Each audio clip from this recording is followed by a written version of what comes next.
Gold buyers, మీ కష్టాల్లో నమ్మకమైన మీ ఆత్మీయ నేస్తం.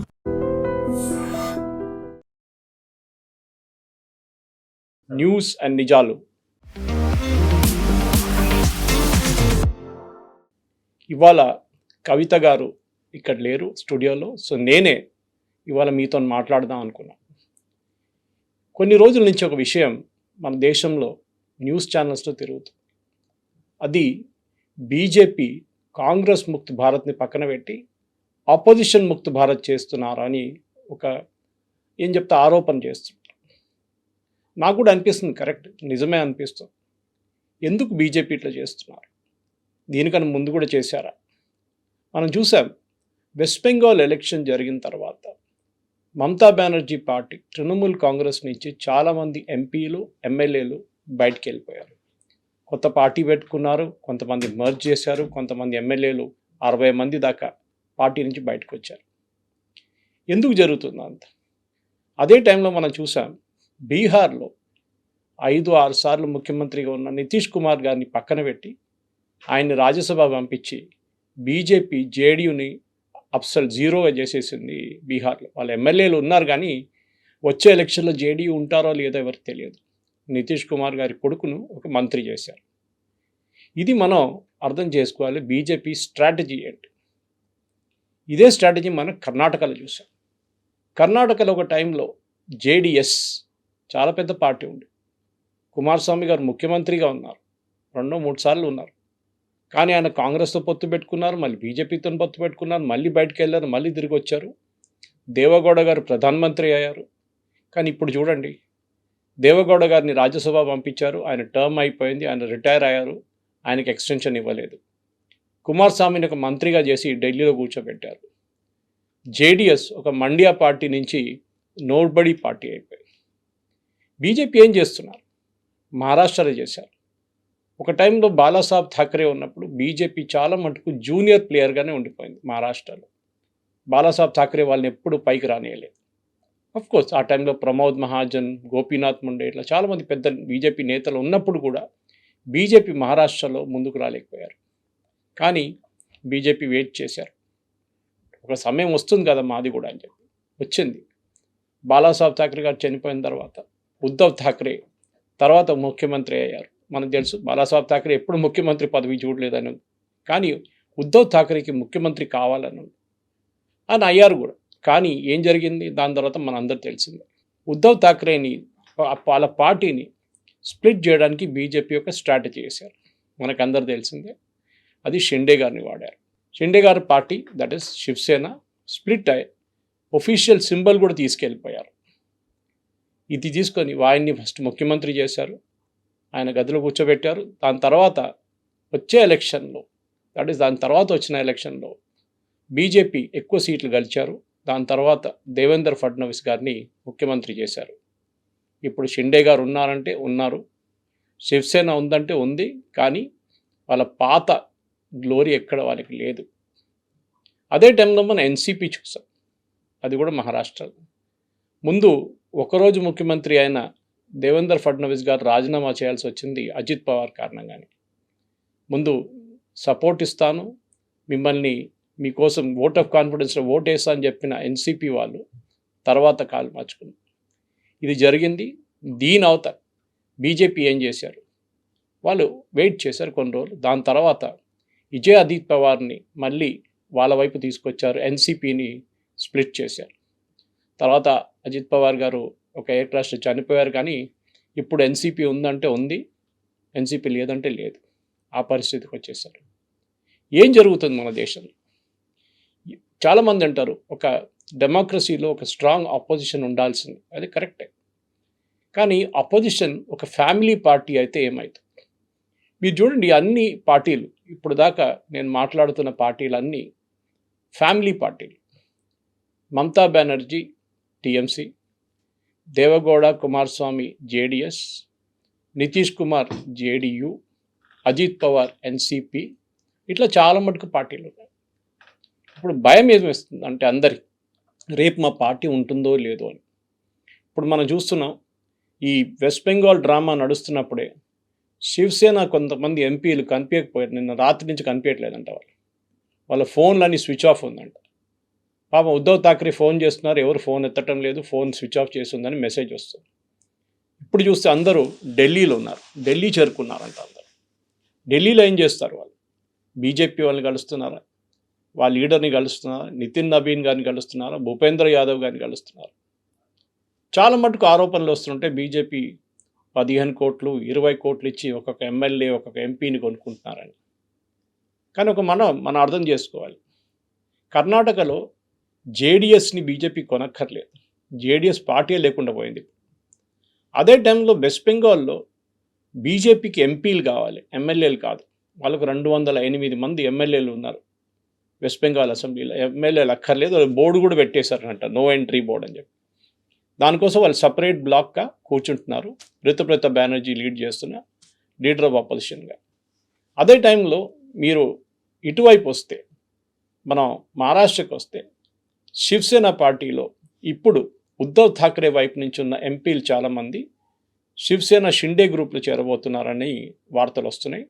బహుశా ఇవాళ సాయంత్రం దాకా మన ఈ న్యూస్ క్లిప్ పోస్ట్ చేసేదాకా ఒక నిర్ణయానికి వచ్చేస్తారు వాళ్ళు ఏం చేస్తారని. ఆల్రెడీ వెస్ట్ బెంగాల్లో ఉన్న ఎంపీలు 20 మంది, వాళ్ళు స్పీకర్ ఓం బిర్లాని కలిశారు. వాళ్ళు నార్త్ ఈస్ట్లో ఏదో ఒక పార్టీ ఉంది ఎన్సిపిఐ అని చెప్పి, వాళ్ళలో జాయిన్ కాబోతున్నారు. దాంట్లో విలీనమై సపరేట్గా లోక్సభలో ఎన్డీఏని సపోర్ట్ చేస్తూ అంటారు. మనం చూడాల్సిందంటే ఇదంతా జరుగుతున్నప్పుడు కూడా బీజేపీ వైపు నుంచి ఒక స్టేట్మెంట్ లేదు, ఏం లేదు. వాళ్ళు ఏం అనట్లేదు, జరుగుతుంది, మా రోల్ ఏం లేదు అంటారు దీంట్లో. కానీ రోల్ ఉంది, డెఫినెట్గా ఉంటుంది. భూపేందర్ యాదవ్ గారు ఇంటికి వెళ్ళారంటే దాంట్లో డెఫినెట్గా రోల్ ఉంటుంది దాంట్లో. ఆఫ్టర్ ఆల్ భూపేందర్ యాదవ్ గారు కదా ఇన్ఛార్జ్ ఉండే, ఎలక్షన్ ఇన్ఛార్జ్ వెస్ట్ బెంగాల్లో. కానీ మనం మహారాష్ట్ర వైపు చూస్తే అక్కడ కంప్లీట్ రెస్పాన్సిబిలిటీ దేవేంద్ర ఫడ్నవీస్కి అప్పగించారు బీజేపీ. మీరు చూసుకోండి, వచ్చే ఎలక్షన్లో ఎవరు ఉండకూడదు. అది మనం మహారాష్ట్ర ఎలక్షన్ అంటే అక్కడ ఉన్న మున్సిపల్ ఎలక్షన్లో చూసాం. చాలా మటుకు సీట్లు బీజేపీ గెలిచారు, వార్డులు గెలిచారు, మున్సిపల్ కార్పొరేషన్ గెలిచారు, మున్సిపాలిటీలు గెలిచారు. కానీ అన్నిటికంటే ప్రెస్టీజియస్ ఉన్నది బిరహన్ ముంబై మున్సిపల్ కార్పొరేషన్, అంటే ముంబై మున్సిపల్ కార్పొరేషన్. అక్కడ శివసేన షిండే గ్రూప్ వాళ్ళు మళ్ళీ వాళ్ళ డ్రామా స్టార్ట్ చేశారు, మాకు మేయర్ పదవి కావాలన్నారు. బీజేపీ చాలా స్ట్రిక్ట్గా చెప్పారు, మేయర్ పదవి మీకు ఇవ్వము, మీరు ఏం కావాలంటే చేసుకోండి. ఫస్ట్ షిండే గారు అన్నారు, మేము సపరేట్ బ్లాక్గా కూర్చుంటాము, మేము అది చేస్తాము ఇది చేస్తాం అన్నారు. కానీ బీజేపీ వాళ్ళ మేయర్ని నామినేట్ చేసుకున్నారు, అది కూడా ఒక మహిళని. First time BJP mayor Brihan Mumbai కార్పొరేషన్లో ఇప్పుడు ఉన్నారు. షిండే గారు ఏం చేశారు? ఏం చేయలేకపోయారు. కంప్లీట్గా బీజేపీ ముక్కలుగా ఆపోజిషన్ పార్టీస్ని ఫినిష్ చేస్తున్నారు. ఇది మంచిదంటే నేను మళ్ళీ అదే రిపీట్ చేస్తున్నాను, ఒక డెమోక్రసీలో ఒక స్ట్రాంగ్ ఆపోజిషన్ పార్టీ ఉండాలి.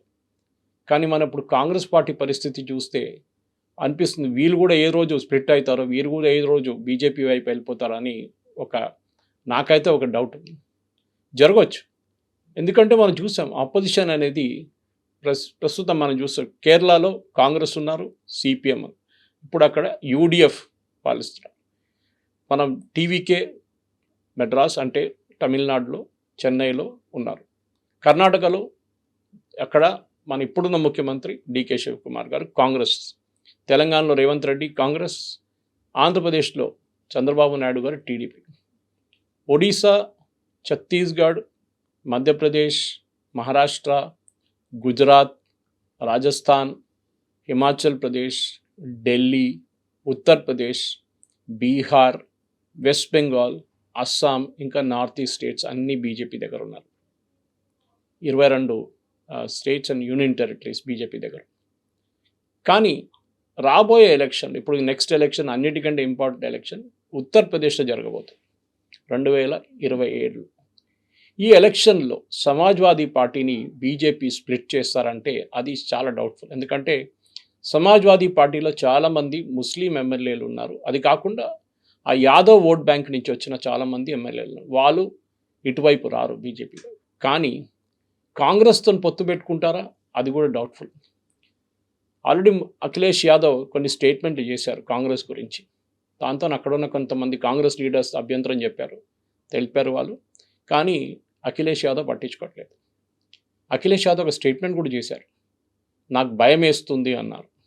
వెస్ట్ బెంగాల్లో జరిగిన తర్వాత నా పార్టీతో ఏం కాబోతుందని చెప్పి నాకు భయం వేస్తుంది అన్నాడు.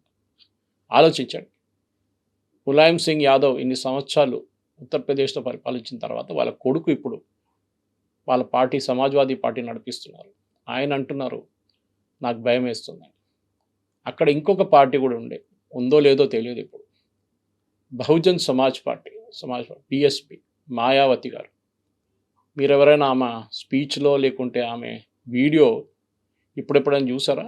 వారం ముందో లేకుంటే 10 రోజుల ముందు ఎక్కడుందో తెలియదు. అది కూడా ఒక ఫ్యామిలీ పార్టీ. అక్కడ కూడా అదే గొడవ మన అందరు తెలిసిందే. ఆమె నెవ్యూ పార్టీకి వచ్చి చాలా డబ్బులు సంపాదించారని చెప్పి పార్టీని తీసి బయటపడేశారు. దాని తర్వాత మళ్ళీ ఆయన తీసుకున్నారు. ఇప్పుడు మాయావతి ఎవరితో పొత్తు లేదంటుంది.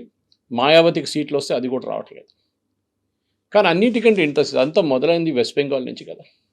ఎందుకు వెస్ట్ బెంగాల్లో ఎమ్మెల్యేలు, ఎంపీలు, మున్సిపల్ కౌన్సిలర్లు, పంచాయత్ మెంబర్లు, సర్పంచ్లు భయపడుతున్నారు? నేను ఒక వీడియో చూసాను. ఒక మహిళా మున్సిపల్ వార్డు మెంబరు, సర్పంచ్ అనుకుంటాను. ఆమె ఏడుచుకుంటా నమస్తే పెట్టి అందరినీ, నేను తప్పు చేశాను, నేను లంచం తీసుకున్నాను, అందరికీ రిటర్న్ ఇచ్చేస్తాను తీసుకున్న లంచం అని చెప్పి ఏడుస్తున్నాను. ఆ వీడియో చూస్తుంటే తెలిసిపోతుంది అక్కడున్న ఎమ్మెల్యేలు ఎందుకు భయపడుతున్నారు, అక్కడున్న ఎంపీలు ఎందుకు భయపడుతున్నారు, వాళ్ళు అటువైపు ఎందుకు వెళ్ళిపోతున్నారు, ఇంకో పార్టీ ఎందుకు పెట్టుకుంటున్నారు, స్ప్లిట్ ఎందుకు అయ్యారని. మనం చూసాం అభిషేక్ బెనర్జీ, ఏది మమతా బెనర్జీ తర్వాత నంబర్ 1 పార్టీలో ఆయనకున్న సెక్యూరిటీ, అప్పుడు టీఎంసీ ఉన్నప్పుడు ముఖ్యమంత్రి కన్నా ఎక్కువ సెక్యూరిటీ ఉండేంట ఆయనకి. కానీ ఏం జరిగింది? కొన్ని రోజుల్లోనే ఎలక్షన్ ఓడిపోగానే ఏ రోజు ఇంటి నుంచి బయటకు వచ్చారో ఆ రోజు అభిషేక్ బెనర్జీని గుడ్లతో కొట్టి ఆయన కార్ నుంచి బయటికి గుంజి, దాని తర్వాత ఆయన 2 వీలర్ మీద హెల్మెట్ వేసుకొని కూర్చుంటే ఆయనని బట్టలు ఇప్పి కొట్టారు. అక్కడున్న చాలామంది మున్సిపల్ కౌన్సిలర్లు కట్ మనీ తీసుకున్న వాళ్ళందరూ వాళ్ళ లంచం ఇప్పుడు తిరిగేస్తున్నారు. మన భారతదేశంలో బహుశా ఇట్లాంటి ఒక సీన్ ఎప్పుడు చూడలేదు. మన దగ్గర చాలామంది ఉన్నారు ఇక్కడ లంచం తీసుకున్న వాళ్ళు. ఓకే, ఎలక్టెడ్ రిప్రజెంటేటివ్స్ చాలామంది ఉన్నారు కింద స్థాయి నుంచి. ఓకే, కానీ వాళ్ళు ఎప్పుడైనా తీసుకున్న లంచం రిటర్న్ ఇచ్చారా? ఇవ్వలేదు. ఎందుకంటే భయం లేదు. కానీ వెస్ట్ బెంగాల్లో ప్రజలు అట్లా కాదు. వాళ్ళకు నిర్ణయం తీసుకున్నారు. మమ్మల్ని ఎవరు ఏడిపించారో, మా దగ్గర నుంచి ఎవరు లంచం తీసుకున్నారో, మమ్మల్ని ఎవరు ఆఫీస్ నుంచి ఆఫీస్ తిప్పారో వీళ్ళని ఒకరోజు మేము కొడతాము. ఇప్పుడు మనం చూస్తున్నాం అక్కడ చాలామంది మున్సిపల్ కౌన్సిలర్లు వాళ్ళని బట్టలిప్పి అండర్వేర్లో రోడ్డు మీద తిప్పుతున్నారు పోలీసులు. ఎందుకు? జహంగీర్ ఖాన్ ఇంత పవర్ఫుల్గా ఉన్న మనిషి, మనందరూ తెలిసిందే మమతా బెనర్జీ టైంలో. ఆయన్ని ఇప్పుడు మొన్న పోలీసు వాళ్ళు ఎత్తుకెళ్ళారు. దీనికన్నా ముందు అరెస్ట్ చేయడానికి వెళ్ళినప్పుడు ఆయన్ని అరెస్ట్ చేయనీయలేదు అక్కడున్న ప్రజలు, అంత పవర్ఫుల్ ఉండే ఆయన. ఇప్పుడు ఏమైందండి? ఇది బీజేపీ చేస్తున్న ఒక గేమ్ అని టీఎంసీ చెప్తారు. వాళ్ళంటారు బీజేపీ వాళ్ళు చేపిస్తున్నారు.